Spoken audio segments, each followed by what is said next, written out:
Once upon a time, a young monk believed he was working hard, yet nothing in his life was changing. Every day he filled his hours with effort. He copied lessons, practiced forms, reviewed teachings, and stayed longer than anyone else.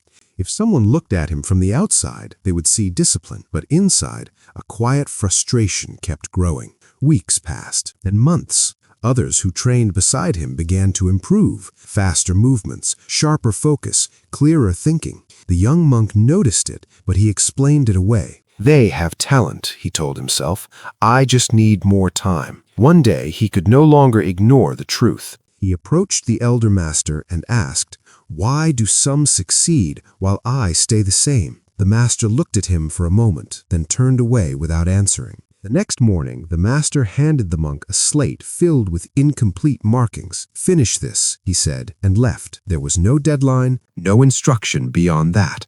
The monk sat down. He examined the slate carefully. He adjusted his position. He checked the markings again. He thought about the best way to begin. Minutes passed, then more. He erased a small section, then paused. He redrew a line, then stopped to reconsider. He wanted to get it right before truly starting.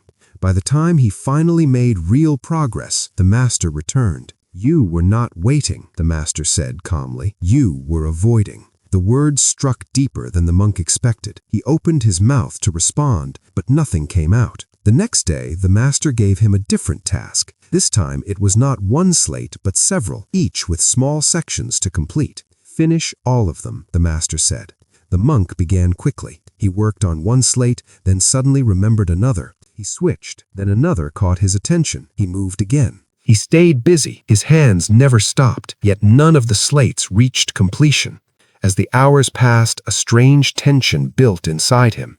He felt exhausted, but also unfinished. Surrounded by partial progress, he couldn't point to a single thing fully done.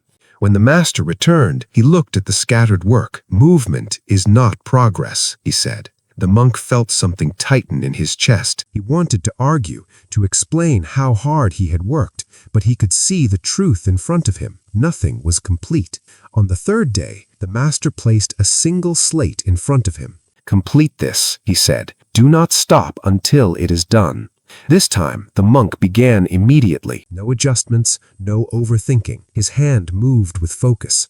But as time passed, discomfort appeared. His attention began to drift. His pace slowed. He told himself he was still working, but his movements became less precise, less committed. He paused more often, not enough to call it stopping, just enough to ease the pressure. When the master returned, he didn't look at the slate first. He looked at the monk. "You pretend effort," he said, "but you reduce it when it becomes difficult." The monk froze. He started, but the words felt empty. The master stepped closer. "You delay when you should begin. You scatter when you should focus. And when you finally commit, you quietly step back without admitting it." The monk's breath grew uneven, not from exhaustion, but from recognition. No one had ever described him so clearly, not his actions, but the truth behind them. In that moment, something inside him collapsed. Not his confidence, but the illusion he had been protecting. He saw it all at once. It was never about lack of time or lack of ability. It was the way he avoided starting, the way he chased everything at once, the way he lied to himself about how hard he was truly trying. The next morning, the master said nothing. He simply placed another slate in front of the monk. This time, the monk did not pause. He began immediately. When his mind tried to wander, he brought it back. When discomfort appeared, he did not slow down to escape it. He stayed, line after line, without interruption, without switching, without pretending. And for the first time, he finished, not perfectly, but completely. The master glanced at the slate, then at the monk. There was no praise. None was needed, because the monk understood now. Success was never blocked by difficulty. It was blocked by delay that felt like preparation, by distraction that looked like effort, and by self-deception that sounded like justification. He didn't become perfect after that day, but he became honest, and from that moment forward, everything began to change. Success is not blocked by difficulty.